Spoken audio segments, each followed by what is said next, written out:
Hello and welcome back to the show. On this episode, I'm speaking to someone that I've got to know via social media who inspires me by asking interesting questions, entertains me with amusing tales of road trips, and has a very sharp mind. All of which means they are perfect for the show. And that guest is Dr. Holly Bell, who's got one of the most interesting resumes I've ever seen. Holly's been a business professor of finance and economics, a thriller novelist. She's worked in corporate management at a Fortune 100 company, had a stint in radio advertising and copywriting, and has also done voiceover work for commercials. And that's just the start. In short, she's had a life of reinvention, curiosity, and exploration.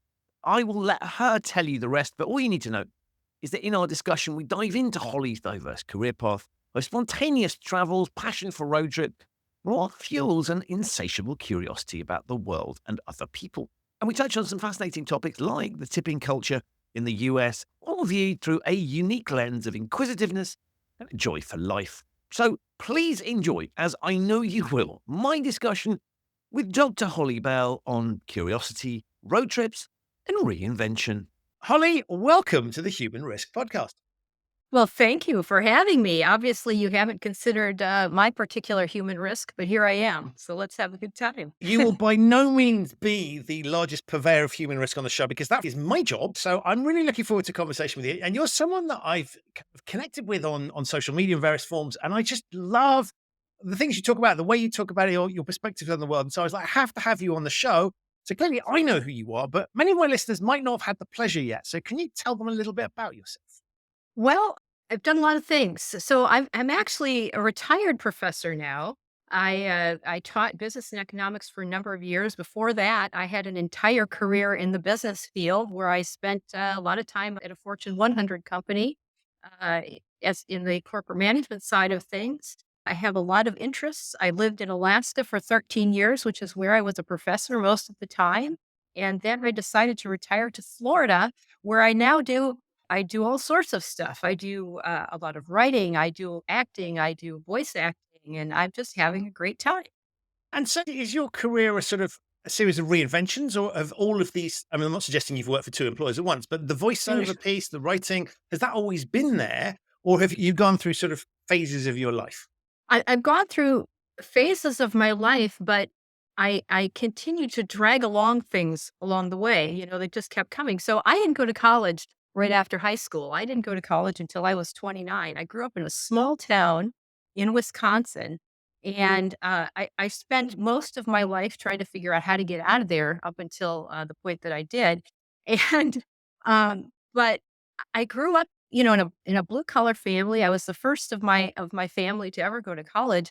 But before I went to college, I did all the things that you do in these small towns. I worked in the shoe factory. I made pizzas at Pizza Hut. I was a cashier. I did, and I worked in radio for a while on our local station where we had, three stations actually. And I did a little on air work. And then I also did radio advertising copywriting and sold advertising. And then I did the voiceover work for the commercials. And that stuck with me. And so now I finally have time to do some of that again. I'm doing a lot of things like we're recreating old time radio shows, and we do that on the stage here. And so that's a lot of fun. So this stuff, and you go through these stages of life, but this stuff kind of drags along with you. It comes along, all these little things you learn along the way. And I used to act as a kid. I used to dance as a kid. I'm acting again, dancing again, doing all of those things that I've just always been interested in doing. And I continue to have those interests. Based on what I've seen on social media and the way you sort of communicate there is if I had to characterize two things, I would say that you were curious, and I mean that in the sense of inquisitive, not in the sense of weird, and full of the joys of life. You seem to just like having Mhm. a little, yeah, it's almost like you do things for fun. And I don't mean that you I don't take do. them seriously, but there's a joy of life there. Is that a fair way to look at how you look at the world? I've never worked a day in my life. I mean, everything I've done, I've found the joy and the fun in it and the way to make it fun. I do things that interest me, and I suffer from what I call an excess of enthusiasms. A lot of things interest me, and I'm naturally curious, and I'm the kind of person who spends a lot of time on the road less traveled. I will say, I mean, people don't mid career just say, I think I'll move to Alaska go be a professor full time. But I did that and I have no regrets. And it was a great experience. And so, yeah, I'm naturally curious and I love to learn about people and cultures. And the great thing about, being in America is you can just move around this country and you find a whole different cultures and ways of living and ways of doing things. And so I've had a lot of fun exploring that. I know that when you worked at the corporate world, you worked for FedEx, and you were telling me before Right. about something you used to do, which I would sort of put in the category of travel roulette. Tell us about that. Oh, yes. So when I worked at FedEx, at the time that I worked there, all the employees had jump seat privileges. So we could get on any FedEx airplane, go anywhere in the world that we wanted to. And so I would sometimes on a Thursday or a Friday afternoon, I'd go out and I'd look at the flight schedules and I'd see what had open jump seats and things. And I'd have a bag packed and I'd say, oh, okay, well, I'm going to get on an airplane and go to, I don't know, sometimes it would be Billings, Montana. Sometimes it would be Paris, but I could be literally anywhere overnight. It's like a package. And so I would go out and jump on these airplanes and I would go travel and go see places. I'd go see big cities, small towns, anywhere FedEx flew, I could go there and I would do that for a weekend. I love that. So it's literally just like, so you obviously know where you're going before you get on the plane, but you can't fully predict what these things are going to be. And so part of me, when I hear that, part of me is really excited. I love that idea of having kind of random things thrown at you. Right? There's an element of serendipity, an element of whatever. So some of it's taken out of your hand, but clearly you can choose up to a point. So that really excites me. But then the bit in the back of my mind, I'm going, well, how do you get back? Right? Do they guarantee you return passage, or do you then have to do a random return thing somehow? No, I would book both the outgoing jump seat and the incoming jump seat so I could get back. And frankly, the FedEx airline, if you will, is far more reliable than the passenger system ever was. So it would be wonderful. And my husband actually flew for FedEx. So sometimes he'd go, hey, I got a trip. I've got a 72-hour layover in Paris. You want to go? I'd say, yeah. And so I'd get on the airplane with him and we'd go to Paris and, stay at the crew hotel and spend, 3 days in Paris, roaming around, doing things in Paris. And then I'd come back. I So, love that. There's an element of just joyousness there. And again, back to often we overplan things. And so I right. love the fact that this is the consistent theme is like, just gonna throw, just like go for it. And so that's an opportunity, I guess, to available to all employees, but you have to kind of want to do it. You have to be willing to be able to not plan so much and just see what Right. happens. Yeah, and really, there's no greater freedom than being able to do something like that. To be spontaneous, it's just an exercise in freedom of being able to say, I can do this. Nobody's going to stop me, right? The only thing stopping most people is themselves, right, when it comes to doing something like that. So yeah, it was a great exercise in freedom, and it's kept me wandering. I have to talk to you about road trips because one of the joyous things you talk about is live tweeting is probably not quite right because it's not sort of it's not the sort of immediacy of what we Hmm. think about live tweet, but it kind of is, right? You record the journeys, and there's always a sense of talk to us a little bit about what inspires the trips and the thinking behind it, some of the adventures that you've had. Well, like I said, I grew up in this small town and I was always looking outward, right? I always was curious about the world and what was going on. And so as a kid, we camped and did things like that. So I'm used to that kind of being out in the woods kind of thing. And when I lived in Alaska, we always took some road trips. But when we moved to Alaska, we got this little RV because in Alaska, if you want to really explore it, first of all, you can't do all of it on the road system. Some of it you have to actually fly to because you can't get there on the road. And then we were going out to middle of nowhere places in Alaska to check it out, see what it's like, see how people are living there, get to know the population and what's going on. I just loved it. And then we started every year in the summer the last 4 or 5 years we were there, we started to drive from Alaska down the Alcan Highway and back down to the lower 48 states to visit kids and stuff in the summer. We'd make it a month-long road trip. So that became kind of our big annual road trip, plus, other things along the way.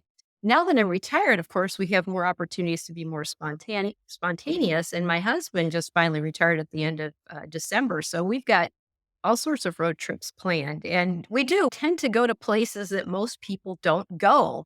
And you'll find me, shooting dice in the back room of a meat market in Roslyn, South Dakota. I mean, these are the sorts of things that we get ourselves into on these road trips. Is that an intentional choice? Are you kind of setting out with the objective of doing unusual things, or is that just what happens?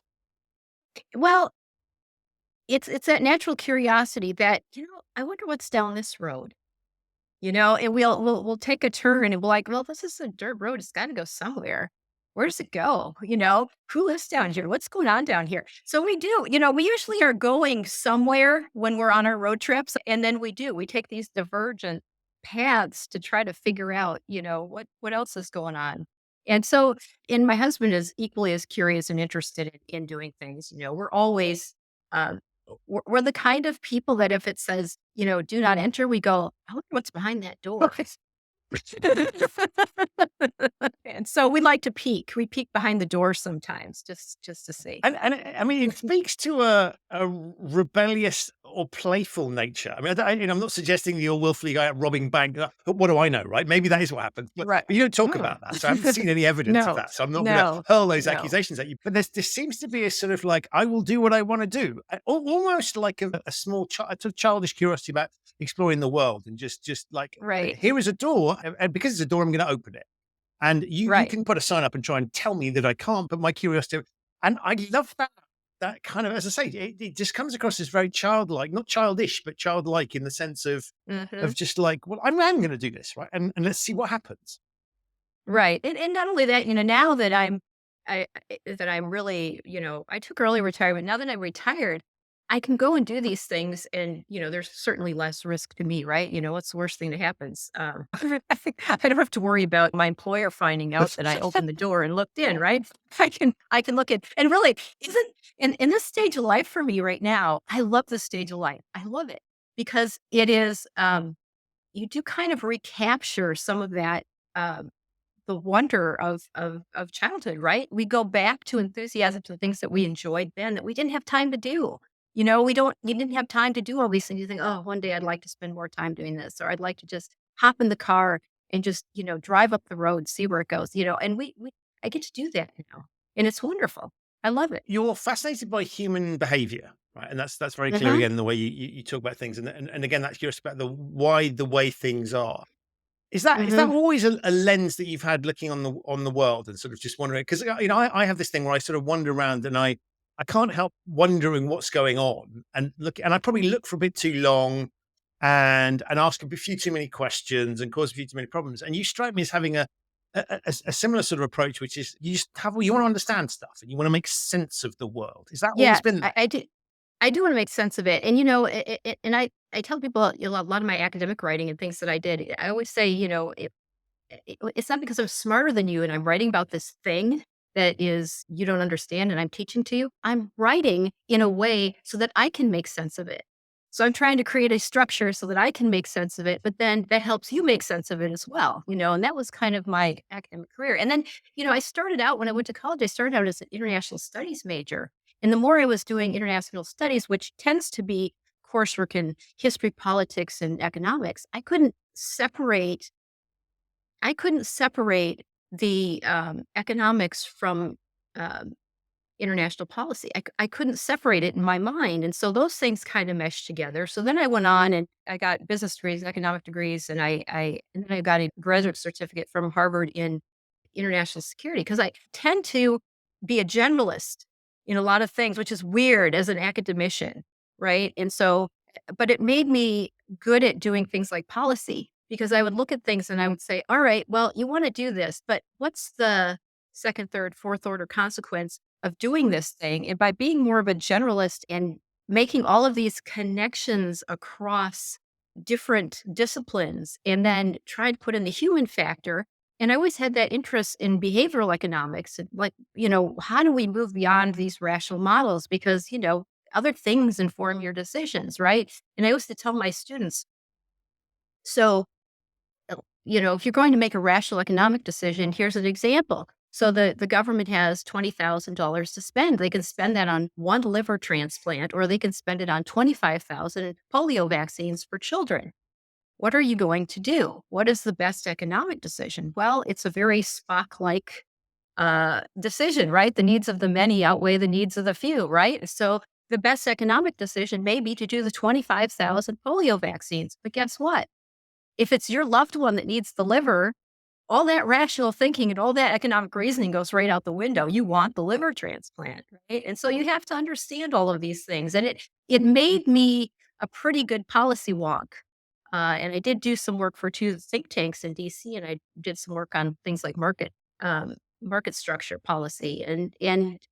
You have to be an interdisciplinarian, I think, to do that well.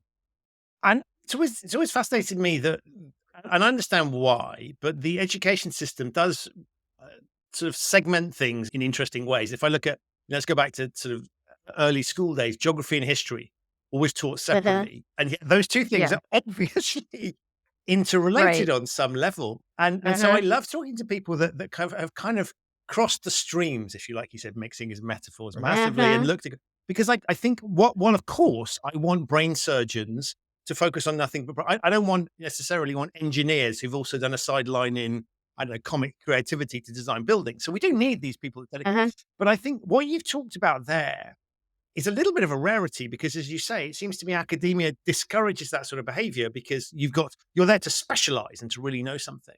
And so I love this Right. idea that you've come in and just kind of go, well, I'll dabble a little bit of this, a little bit of that. Almost like Uh-huh. cooking in a way, right? Sort of combining ingredients Right. to produce something different. Right, right, right. I mean, what do? We go out there. Is there anything new? Are there new ideas? Probably not, but it's what we've learned from all the other things around us that we bring together. And that's how you get kind of new things, right? You borrow, you sample from other things and in my case, you sample from multiple disciplines and then you come up with something and you say, well, this is a different approach and it's a different approach just because it samples from a lot of different areas, and it makes a lot more sense when you put them all together. And one of the things that you and I have exchanged views on Twitter/X is tipping. And I want to explore the Oh, subject with you because I yeah, think it's because as a European, appreciate this. I find the US tipping culture slightly frustrating because to my mind, we should be paying people a decent wage. Tipping should be for service rendered above and right. beyond. And there is that always that challenge for the first time a European goes to the US and thinks everything's cheap, and then suddenly it's like, well, this service is, and we're slowly picking up Yeah. that habit. I think in a context where it's not necessary in the same way in terms of, but I'm fascinated by your views. Like, tell us a little bit around that and your thinking about it because I think it's just the way Yeah. you're approaching this topic. I think it's really interesting. Well, and first of all, to kind of set a base, when you look at tax policy, there's three things you have to look at, right? You have to look at what incentives does it create? What kind of fairness does it promote or discourage? And then, what distortions does it generate, right? So, tipping in the US, it always has driven me nuts. I would much rather we pay people the wage that they need to be paid to do the job and we get rid of tipping. But now when we start talking about not putting taxes on tips, this makes me crazy because so let's talk about incentives first. What does it do? So first thing it does, now all of a sudden there's going to be a tremendous amount of pressure on staff in restaurants, for example, to share tips, right? So why does the server get to be tipped and have some of their wages not taxed, but the bus person and the dishwashers and the cooks and all of that? And some restaurants do share tips. And there's going to be a lot more pressure on people to do that. And the tipping culture in the US has gone mad. And it's going to incent more people to ask for tips. Personal story, I went online and I ordered something recently, and I can't even tell you what it was. It was like a $25 purchase. It was something really small. And I ordered this thing from a company. And when I got to checkout, it asked me, did I want to leave a tip for the staff? And I'm going, where is this tip going? Is it going to Debbie in IT? Because I'm online here making this order by myself. And I realize there are people behind the scenes doing work, but surely you're paying them. And I thought, that's insane. And so you're going to create an environment where people are going to want to be paid in tips. And then what's a tip, right? Is all of a sudden, can a business say, well, I'm going to give you a bonus and I'm a business and I'm tipping you? Can an employer tip you? And suddenly that you don't pay taxes on that. And what it does too, if you're doing this, no taxes on tips, what you're doing is it encourages more people to do this in more industries, and it transfers the responsibility for paying employees from employers to customers, which is insane. I mean, we can't do that. And then it disincents things like, working during slow times. I mean, how do you get that person to come in and work the holiday or whatever day might be slow because, there's not going to be many customers that day. And then there are other creeping things that could happen. Like all of a sudden tips could become mandatory on bills. And then you're going to be subject to tip creep that you now don't have no control over. So already when you go to restaurants in the US, it used to be people would tip 10 or 15%. Now you'll even see recommended tips of 20, 25, 30%. And you're going, there's a lot of creep in tipping, which is a problem for me too. And as tips become a greater proportion of workers' wages, we've basically turned the gainfully employed into beggars. And you Right. have to go up there and beg for money. And then you talk about fairness and distortion. I mean, is it right that a server making $45,000 a year, let's say, and making 50% of that in tips is required to pay fewer taxes than another person making $45,000 in the economy? That doesn't make sense. And then what about Social Security and Medicare taxes? Are they going to pay those? And if they don't, they're going to then get lower Social Security benefits in retirement, which is not optimal. And they could put them below the incentive for things like earned income credit on taxes, everything. It creates all sorts of distortions. And then you and I had the conversation, my favorite topic is, when is a tip a bribe? Which I loved because it's sort of on the face of it, it's a ridiculous question. But then you think about it and you go, well, hold on a minute. Of course, and then my response to you was to say, well, if I'm going back to this restaurant, the reason I might leave a bigger tip is to make sure I get looked after next time. Right? So that clearly is a bribe, right? Correct. Because I'm thinking ahead rather. And so I love that because I thought it was just a great example of, well, that's a ridiculous question. You go, well, it's not. If you look at it through a behavioral lens and you start to think, Right. well, why am I as the tipper or the tippee, I guess, like why, what's driving our Right. behaviors in that situation? And so I love that. And I yeah, love that particular question because I thought on the face of it, it's a sort of, well, it's a silly question. And it is a silly question, but it's a great question because it drives at something fundamental, which is let's not think theoretically about the model. Let's think about the practicalities of what happens to the humans that we're putting into this model and how are they likely to behave. right. And we've, most people have had this experience. I've gone to a restaurant, we've had particularly good service. We left a substantial tip because the service was very good. And the server will come up to you afterwards and say, "Oh, when you come back, ask for Mary, when you come in and be sure to sit in my section." And I look at that and I go, "Oh, we just bribed this individual. That's what happened." That's, yeah. And then I feel like, oh, now I'm uncomfortable. I tried to do this great thing and now it just feels like a bribe. And, and, and then what happens if, and people do this even to some extent where I live, they'll tip like service providers, like the person who comes out to fix your air conditioner. They will tip them. And then, you know, do you get better service the next time if they know you're going to tip them when they come out? I mean, it's kind of a system of bribes And it is in some interesting ways. because if you think about situations where you're unlikely to encounter them again, right? So a restaurant I don't know, like I'm visiting somewhere, or I don't know, Uh-huh. it's a delivery of something where I'm not going to have that thing delivered again, at least in my predictable Uh-huh. future.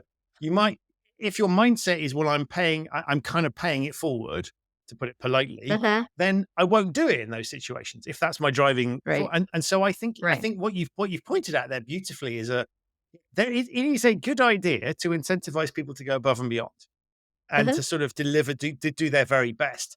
But to your point, the question is, well, how is that delivered? Shouldn't that be the employer that's thinking in those terms because it's good for business, as opposed to the customer having to think? And I love it because it's a simple principle, it's understood, but it starts to get subverted in the hands of humans. And it's not like you don't have other ways to give feedback, right? If there's a server in a restaurant and they are performing poorly, I can always, call over a manager and say, "Hey, I don't understand. I didn't get my bread or I didn't get my drinks or whatever." And so there are other ways to give feedback on performance outside of tipping. So I think we shouldn't assume that tipping is the only way to do that. And as you were talking, I was thinking about things like Uber, where of course you've got a Mhm. similar one tipping obviously for things like Uber Eats, but then you've got the surge pricing piece, which in Mhm. essence is another form of it's bribing people to come out to work at times when it's busy. And so as I think about these subjects, it's not going to get any easier. And to your point around the website that is encouraging to tip for frankly for providing very standard service, right? Because once the website's been programmed, how the website plays out is it's going to be consistent all the time for anybody that's using it. So as we look at these subversions, I guess with things like technology and the different ways of doing business and different employment, this is just going to get worse, right? It doesn't get any easier. Right. And surge pricing and all that, that's all a form of taxation, if you think about it. I mean, that's really what it is. It's just another form of taxation. And it makes you wonder, but it does cause you to consider things like, should we even be taxing income? Should we be taxing consumption or something else? So you go into a restaurant, the server is paid a living wage, they're making a wage at the end of the day. They put a consumption tax on your bill and that's what you pay and nobody has to pay any income taxes. I mean, we've got to start looking at, are there better ways to do this?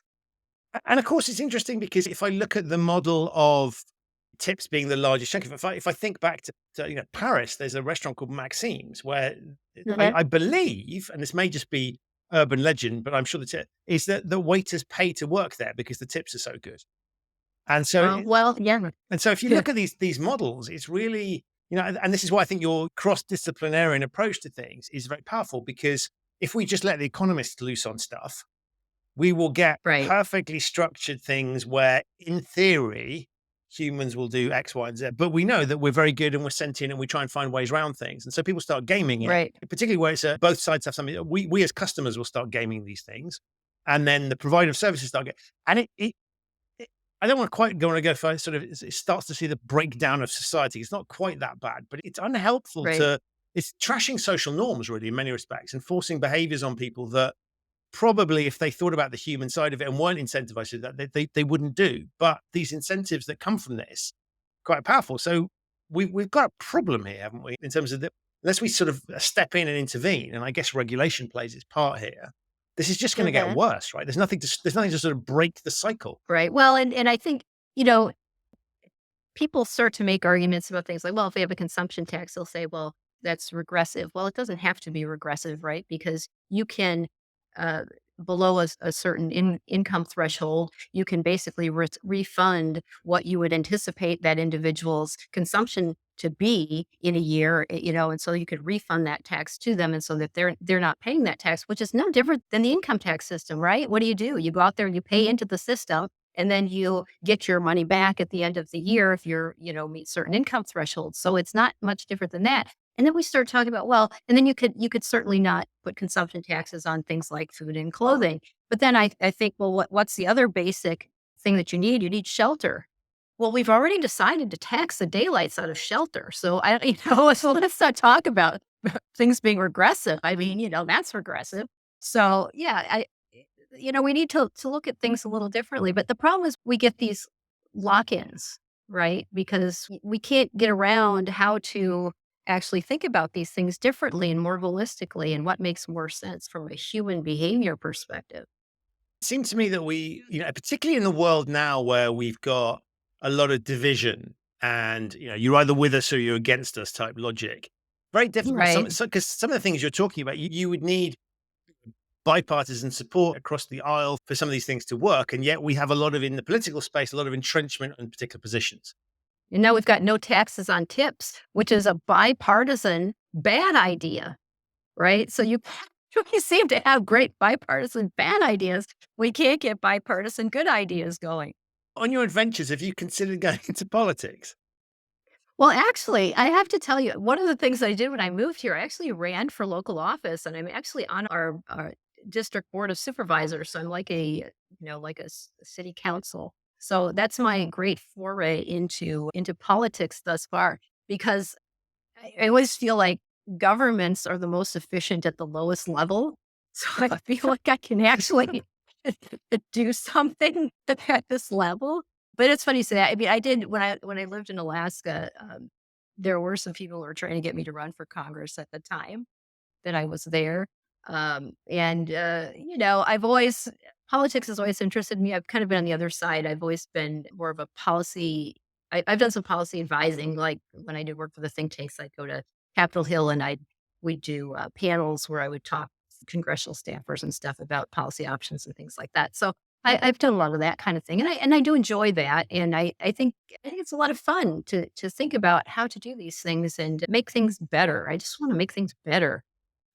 And I think what's lovely is you clearly combine a sense of, that we want the world to be a better place, nicer, all the sorts of things that we all, I think, all intuitively want for the world to be. But you're not an idealist in the sense that a lot of people come into it and sort of have like very idealistic views that aren't realistic. It's tinged very much with a practical edge, which is kind of Yeah, we have to we can't just pretend to solve these things. We actually have to.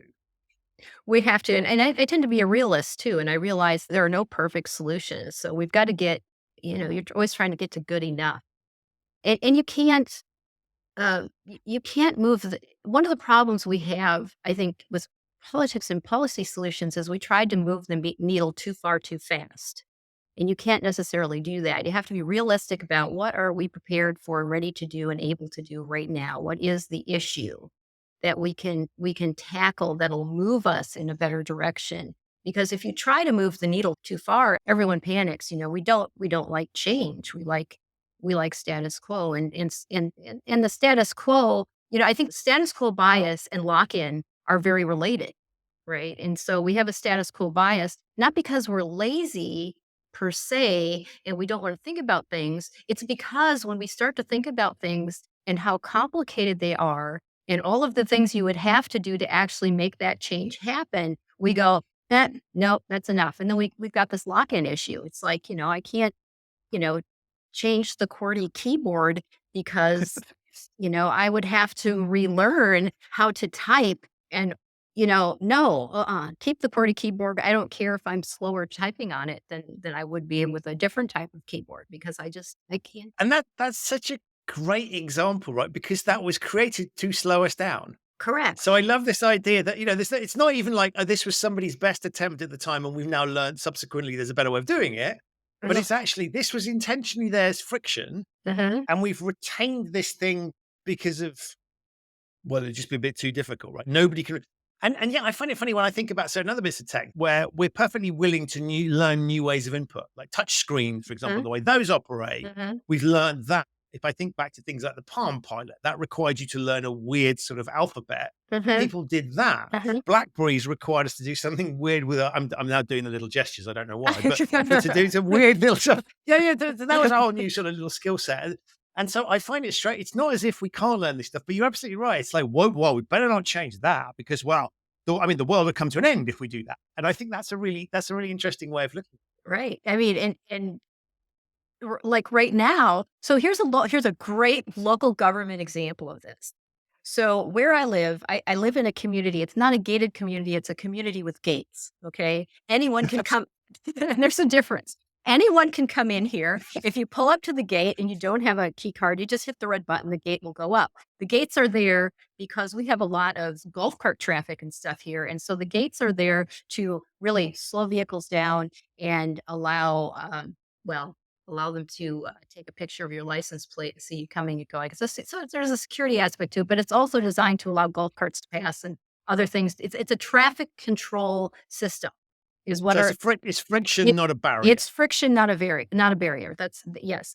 But of course, you have to have this swipe card if you're a resident, right? You have to like now reach your arm out the window and do this. And you don't want to do that when it's pouring rain, right? You don't want to do it. And so they're clamoring for a solution to this. How can we do something so that I don't have to stick my arm out the window? And of course, there's all sorts of ways to do that. So now we're experimenting it with three different types of card readers that are up high. And you could put a device in your windshield so that when you'd pull up, the gate would just go up, right? Oh my gosh. But everybody's like, yay, we love this. And then we said, all right, we can do this, but you're going to have to replace all of your RFD cards. You're going to have to get all new cards. And people are panicked. Like, what? I have to like go do something to make this happen. I want this thing really badly, but I'm going to be mildly inconvenienced. So it's kind of a funny thing to watch. Of course, new people coming in, they don't know any different, right? They'll just buy the new card and they'll go in and they'll be fine with it. But that making that change, even though they want it, is so difficult because they're, like I said, they're going to be mildly inconvenienced. And you've just reminded me of something amusing. And this may be the solution to your problem. I don't. It depends on how the card system works. But I was in Indonesia recently, and this happens quite a lot in Asia, where if they've got a tap, like on a toll road or something, tap Hmm. a card, Hmm. they stick it on the end of a fly swap and People, basically tap, and that gives you your extended arm and so you don't have to put your arm out in the rain or people do whatever. that. When there's People do that here. And they even right, have these which collapsible, these telescoping rods. So they'll put their key card on the end of this telescoping rod. They'll pull it out, roll down their window, stick the rod out the window to hit the sensor, and then telescope it back up and throw it in their ashtray. I don't love know. it. Love it. But that I find that idea of change is really interesting because if I look at certain things that I've observed happening in Europe, it's things like smoking bans, for example. Mhm. When that happens, the idea being you don't want people smoking where people are eating or drinking, right? So Right. we'll force smokers, we'll send them like lepers outside, That's right? You right. smoke your thing out, or on planes or any of these sorts Right. of things. There was a big sort of, well, people aren't going to accept this. This is awful. But you look at it now and you go, no one even considers that to be sensible. And Right. so I think there's sometimes there's this great fuss about change, Mhm. and yet once it's brought in, people just get used to it. Oh, and they can't even remember necessarily the time before. Right. Right. No, they can't, but they will resist it along the way. And I always talk with the smoking thing. We send them like leopards outside so that you can walk through the smoke on the way into the restaurant because they're all standing out by the door because they don't want to be too far away from the door so they can get back in quickly. But this is why I think someone like you should be in politics and affecting change, because I think there's a joyous pragmatism here, Right. right? Which is sort of it is possible to affect change, and we can do it, and we can think intelligently about it, and we can think creatively about how we do it. And there's a recognition that it's you're not giving up, right? You're saying this can be done. Mhm. And I like the fact that there's an open-mindedness around it and thinking through those second and third order parts, Mhm. where I think if you're a fundamentalist on something, you can't really go to that because you're stuck in, God forbid that you admit there's a flaw. It's a little bit like politics nowadays, where it's kind of like, if it's the other team, you'll pick anything they do is disgraceful and appalling. Your team does something even worse. Doesn't, oh, wow, we ignore that. And I think there's something nice about the way you talk about it, which is you are prepared to open the box a little bit and Mhm. go, okay, we if we're going to do this, we also need to think about to your point around the smokers. Actually, let's not just shove them outside this front door because guess where they're going to hang out. Right. So we need to solve that problem as well. Right? So I've just made it a lot harder, but actually that's what we need to do really to provoke sustainable change. And so I love the way that you talk about these things and grapple with these hypothetical problems. And I say hypothetical in the sense of not they're not hypothetical, they're actual problems, but they're Right. hypothetical in terms of you personally can't do anything about it yet, Holly, until I've persuaded you to run for office. But I love that you're willing to explore that and that sort of thinking. Mhm. And that seems to me to be missing in many of the people that are in those political positions because they're either unable to or unwilling to kind of fully open the box and be honest with people, I guess, about the trade-offs. Right. And some of this just comes from decades of managing people and, trying to figure out how do we get people to do the things that we need them to do, but while making them think it's their idea.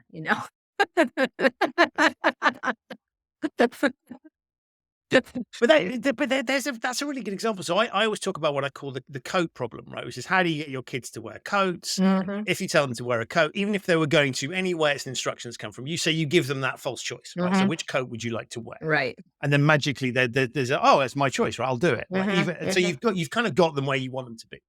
And so we know that from that sort of situation, and we've all experienced that on some level. And yet we seem to forget that in adult life. Whereas it's the same, we're dealing with the same species here. So those Right. techniques, I think, that we look at in that space for persuading people to change their minds, change their habits, do different things, right? There is some validity to look to that, and we all recognize that. And yet, I don't know, it's almost like in adulthood, there has to be, we're not allowed to use that toolkit.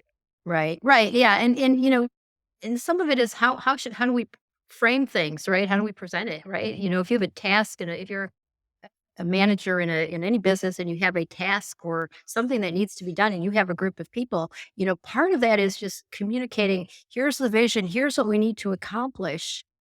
How can you participate in that? what do you think you would be best at, and what would you like to contribute to accomplishing and getting to the end of this goal?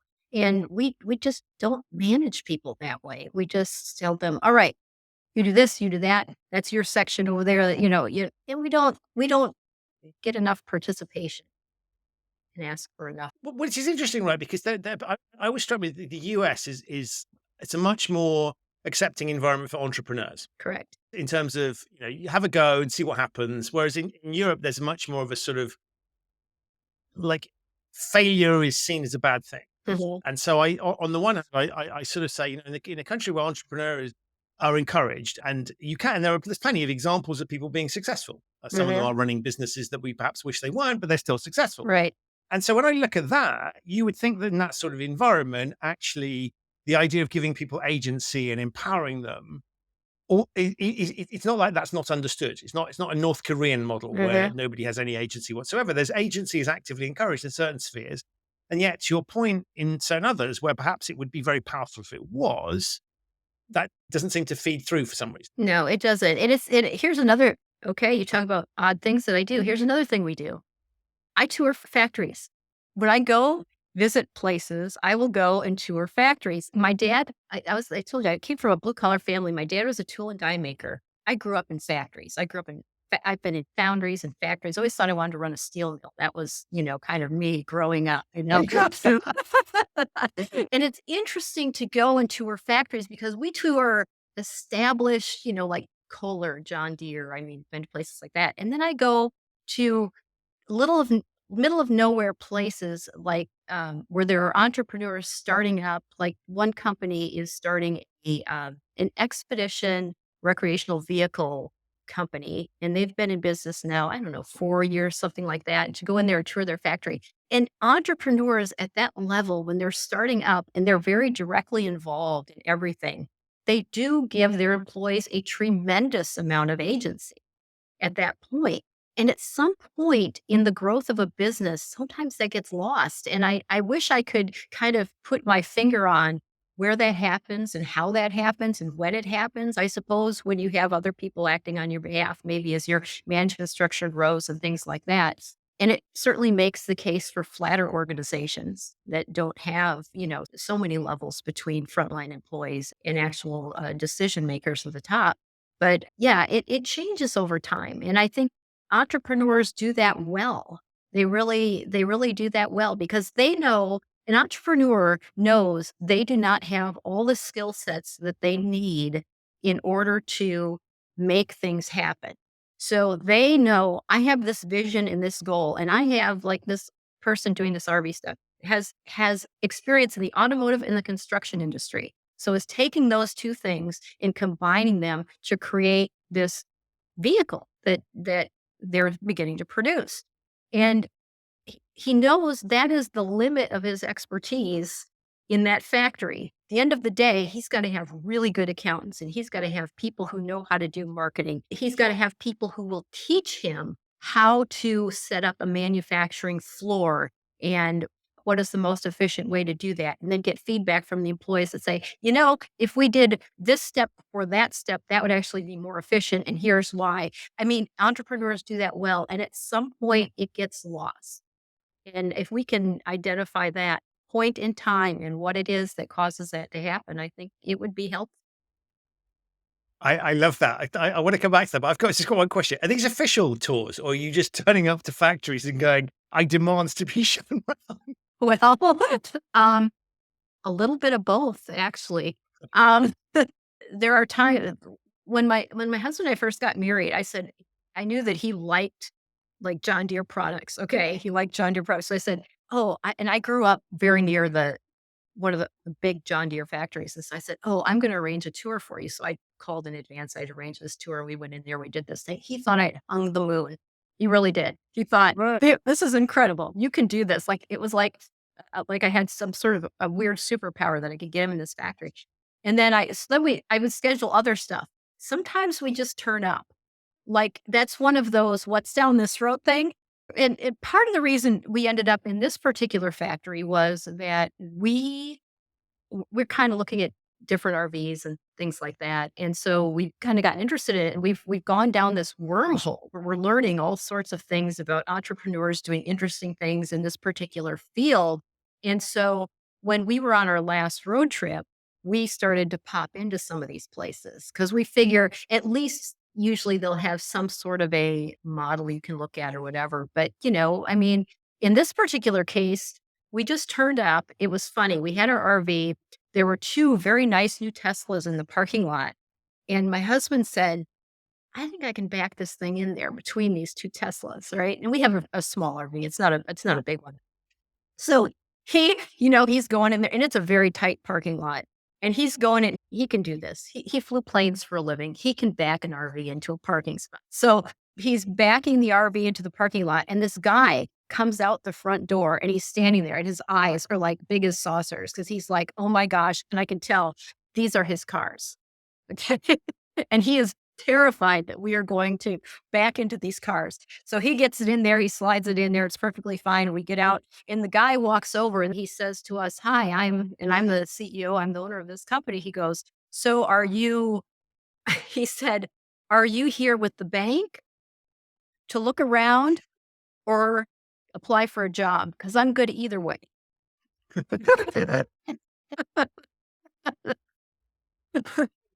So anyway, and it was the CEO of the company, and then he gave us our own personal tour of the factory. So sometimes just showing up and terrorizing the CEO's cars will get you I love in. I love that though, because again, it's like it's a good example of a sort of childlike thing of like, I want to do this, Right. and like assuming it must, because I think as adults we often assume it's not possible. Right? They won't allow it for, I don't know, security reasons or something. So I Yeah. love this idea that you just show up and go, well, and to your point, what's the worst that can happen? Right. Right? They just say no. Right. Right? There's like no loss. Well, we're not going to buy one of those then, right? Yeah, I'm not going to get all stompy footed and walk away. I realize you're running a business and you have stuff you need to do. But I will say that of all the places we turned up, only one turned us away. And they turned us away only because they were retooling their floor, and they said, come back a different time. And Right. we're like, we're fine with that. But yeah, I mean, we've done all sorts of things, foundries, I mean, places that most people don't, I realize I'm odd. Most people don't show up and go, there's a foundry I'd like to go in. You know? I tell you, it is interesting because I'm massively curious about these things. And so Mhm. I think what you're talking about there, like I get excited and I don't know what it is. It's even things that I have no necessary affinity to. I'm like, how do they do that? I'm really intrigued by it. And Uh-huh. and so set me off on a question that I didn't know I found interesting. Uh-huh. And then I'm determined to find out. And so yeah, you're right. I mean, I'm like a factory. If I'm visiting somewhere and I haven't yet done the just knock on the door thing, but if Mhm. there's a factory somewhere, even if it's making something I really don't care about or know anything about, I'm like, there's a factory. I get to see some secrets, right? So if it's like a Right. sort of naughty schoolboy. But if it's something I care about, then I'm all over that thing. Yeah. You reminded me, I went to Milwaukee, so I used to ride Harleys Uh-huh. or have one. I don't know why people go, I used to ride Harleys. I had one, right? But we always refer to it as plural. I'm in Milwaukee, the home of Harley Davidson, and I'm in Chicago, and Uh-huh. I've discovered on the map in my little bit of research that Milwaukee's just up the lake. Right. So I'm like, I've got to rent a Harley right up there and go check out the museum and the factory, Uh-huh. whatever. So I'm really excited. Uh-huh. I'm doing this factory tour, and I hadn't done my research properly. So it turns out that, listener warning, they don't actually make the bikes in Milwaukee; they Uh-huh. make the engines. So I think I'm going to go and see some factory where out the end pops the bike, right? Right. That's what Right. excites me. Out the end pops the engine that is then transported down to wherever it is where they make the bikes. Mhm. So I'm like, so I'm massively excited and then massively disappointed. And then I'm like, oh, this is really interesting the way they make the engines. And I'm Mhm. like fascinated on a subject that I hadn't realized could grab my attention. Right. And I think this points to, this is why I love speaking to people like you, because there's a natural sense of sort of adventure and curiosity in things. And it's like, we almost won't rest until we get an answer, right? I need to have this explained to me because I do. Right. Right. And I think that's really infectious. Right. And even now, like in the age of YouTube, right, where you can go out there and you can go look at YouTube videos and you go, oh wow, that looks really cool. I want to go see that. And you're not satisfied just watching the YouTube video. You want to like be there and see it and smell it and touch it. You want to actually have all senses involved in the experience. And I think too, with, the just showing up thing, it's also how you approach it. It's not like we show up and knock on the door and say, "Hey, let me in." Binoculars. Because like just looking like spies. That's right. That's right. We walk in and we'll say, "Do you ever give tours of your facility? Is that something we can schedule?" Or, we just ask the question. And usually, I can tell you, people don't just show up and are interested. People want to show you their stuff. They're proud of it. They want you to see. And I mean, we get incredible tours of a lot of interesting places, and just because you turned up, and like the guy at the RV thing, he says, "You drove all the way from Florida? Absolutely, you're getting a tour." you know so I mean, and they want to show off, they want to show their stuff, they want to show what they're doing, and they have reason to be proud and happy of what they're doing. And so, just ask, maybe. I love that. I love that. And so, what's next on the itinerary? Because I sort of like, you could answer this question in multitude. I don't know what's coming next. Normally, I have a sense of where my guests are going next with their adventures, but in your case, Oh, I yes. honestly don't know, given the breadth of it. What is next on the agenda? We are actually going on another road trip. I'm leaving, and I don't know exactly when I'm coming back. We're going to throw the cat in there, and we're going to take Betty with us. And Betty's a great traveler. She's also shows up a lot on the discussions about the road trips. And we're actually going up the East Coast. We're going on this trip because we want to go to an RV show that's actually happening in Hershey, Pennsylvania, which I think there's a factory there I might be able to tour. I would imagine so. Yeah, rings a bell somewhere. Right. And so we've planned we're going to do some typical touristy stuff along the way, but then we were also like, well, we want to go. And then we were kind of mapping some things out the other day. We need to go from this point to this point, and here's the straight line. But if we take this other line, we're going to go through this state park, national forest kind of a place here. We can go see that, and then I think we can camp there, and check that out. So we do stuff like that. We just don't. We're not great interstate drivers. We'll drive the interstate for a little while, and then we want to get off and see what's on the edges. So we have we're going to see some friends along the way, and we're going to go to this RV show, and then everything else is just, let's see what happens. So you can follow me on Twitter and see. I absolutely love that, because I think often it's this. And if I look at sort of, I see lots of tourism, and it's kind of like, we're going to do this and this, and an economic approach to life, which is I have to maximize the thing. And so I got to go quickly as possible from A to B, because otherwise I'm wasting time. And you're kind of flipping that model on its head. And it's like all these things, slow cooking, slow travel, all of these sort of dynamics where it's much more human Right. to travel at a slower pace and not to overplan. I think it's, and one of the things that really upsets me about the US approach to stuff is people get such little vacation that they can't travel. So when they come to Europe, it's like, we're going to do Europe in a week. Right. And the sort of level of insanity Right. around, because effectively you're getting like 2/3 of a day in Paris, and then there's 2/3 of a day in Amsterdam. Right. And then you've done Europe, so you've ticked all the boxes, but it's like, can you remember what's what? Have you experienced anything? Right. Beyond basically what you've just seen, the stuff that you've seen on YouTube in real life, Right. but not for very long, and you haven't appreciated it and enjoyed it. And I get why people do that, because you don't have much time available to you. Right. But I think it's a real shame, because I think it misses out the essence. And I don't think, to your point, life shouldn't always be entirely predictable. This is back to the models, but I love the way you talk there. Is like you genuinely, and this comes across when you write about it, right? You genuinely don't know what's going to happen. It's like, could be disaster, could be amazing. Who knows? Right. Let's find out. And and the other thing to do is you go into these places and you just go find a local diner, and you learn about what you can do and what you can see and what's going on in the area. And, we'll go, oh, that sounds interesting. We're going to go over there. And, my husband and I found out we were really compatible about this, because I'll tell you the story of our honeymoon. So we crazy busy, both of us. I mean, career, I was in the corporate world, and, his job required him to travel all the time. And we were crazy busy when we got married, and we said, we'll put off the honeymoon for a little while. And then we said, well, what are we going to do? And we said, you know what? And I said, I had never really spent a lot of time in Maine. And I said, let's go to Maine and rent a car and see what happens. So we flew up to Maine. We rented a car.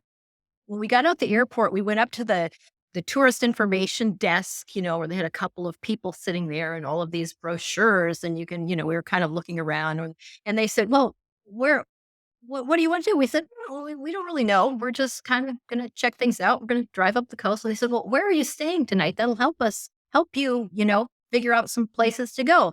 And we said, "Oh, we don't have reservations." And the woman went, "In August in Maine? Are you kidding me? You don't have a reservation?" And we said, "No." And she goes, "Well, good luck." And I said, I said, "Well, we had this conversation. What's the worst thing that could happen? I have to sleep in my car.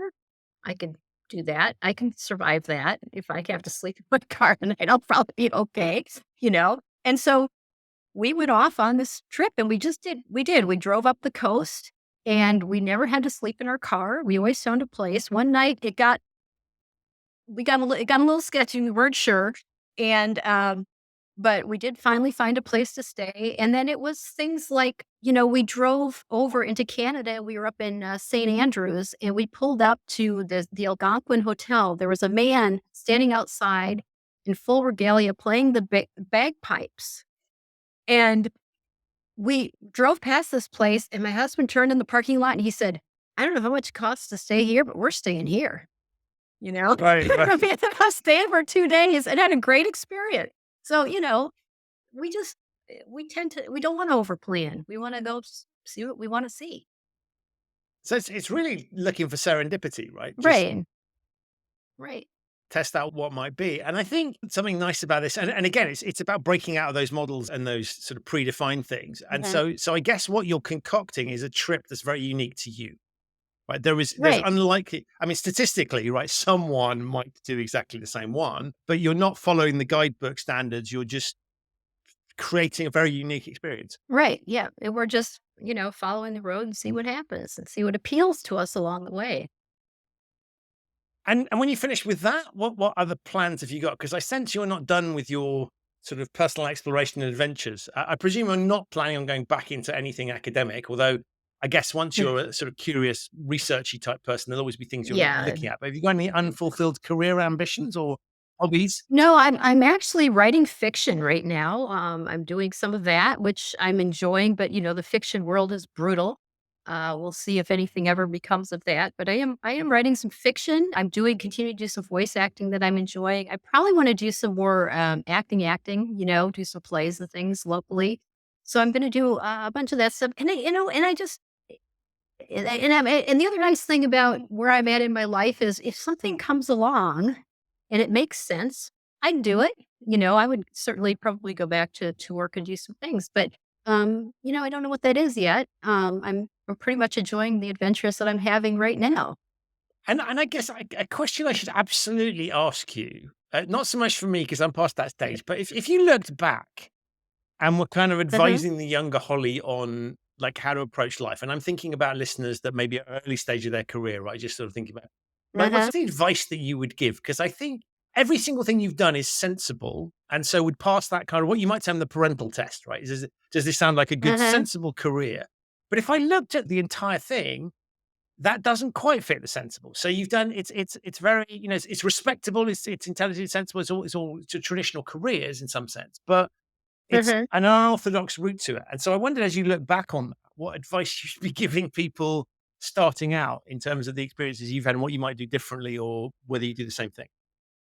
Yeah, well, I mean, at the end of the day, you have to have a job and you have to work and you have to be able to feed, clothe, and shelter yourself. And so, that ultimately needs to be the primary goal, right? And it was always, I have to have health insurance. That was like my driving force. I always have to have a job that has health insurance. That was important to me, right? So that was always the goal. But then when you're doing that job, first of all, find the fun in it. Every job has something about it that is fun. If you don't find it, make it. Make it, you know? And then do that job, but keep looking. Keep looking for what you want to do next. Think about what you want to do next and then prepare yourself for it, right? If that means you go to night school and you take some classes because you've always been interested in this particular subject, you never know how that's going to fit with what you're doing now and will lead to your next opportunity. So if there are things you're interested in, go learn about them. Go find out about them. And then find other people who are interested in those things and get to know them and talk with them because they will present you with opportunities and stuff too. So it's that, and always be curious, always be looking for something you want to learn because all of these pieces that interest you, if it interests you, you're going to find a way to take all those pieces and make a whole out of them. And I think that's the lesson from my life and my path and the way that I did this is I just kept pursuing things that interested me and made a whole out of them. I love that because I keep reading people, lots of the sort of gurus on LinkedIn in particular, where it's kind of like, do not Uh-huh. follow your passions, right? You need to go and find something you're good at and stick to it. And I kind of understand the logic of that advice, but I much prefer your formulation, which is to sort of go like life is hard and to dedicate yourself to something properly and to be good at it. I think on some level, you may not be the most talented person. It requires, you have to be willing to stick at it.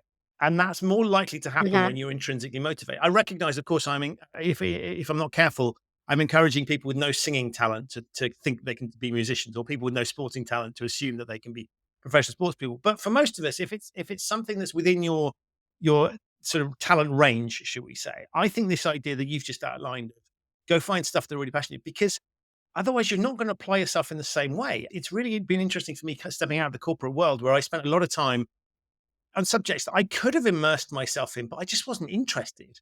And now that I'm doing something I Right. love, it doesn't feel like work. And Uh-huh. I will go way beyond what I need to do the work Uh-huh. because there's that extra thing. If I'm doing it for me, it's almost like the work is the byproduct. If like I'm satisfying my own curiosity, I love it. And so I love the way you talked about that because I think that spark, particularly where there's a hill to climb in terms of knowledge that we have or whatever, you need that motivation to keep going. And so I really like the way you outline your approach of just kind of find that thing that grabs your attention and the curiosity piece. It seems to me is if you can find questions you want answering, then suddenly a factory that Uh-huh. sounds dull to everybody else does become interesting.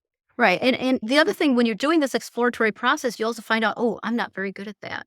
I thought that that was interesting to me or that was something that I want to do, but oh my gosh, does this make me miserable? And sometimes you have to do things that make you miserable to realize that's not where I want to be, you know?